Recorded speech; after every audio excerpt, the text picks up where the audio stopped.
Hola, la señora Vaz with your instructions for today. Today you'll be working on your project 3. First, let's check what your actividad inicial was.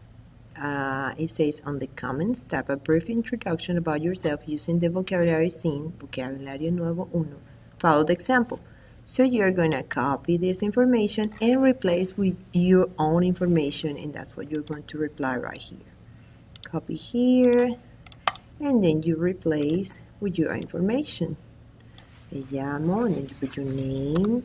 Tengo, and then you put your age, and you replace. And soy de, and you put the place where you are from. And that's what you had to do. For your project 3, you're going to watch these videos. If you're in class, we're going to watch them together. We watch these videos. We're going to learn a little bit about San Fermin. And then you're going to read this little information about it, and then you work on a Google slide presentation. It is very short and very easy to do because I want to give you time for you to go and check your grades and see if you're missing anything, and then you can work on your makeup work and catch up with some activities that you're missing. So I'll see you during class. Adios.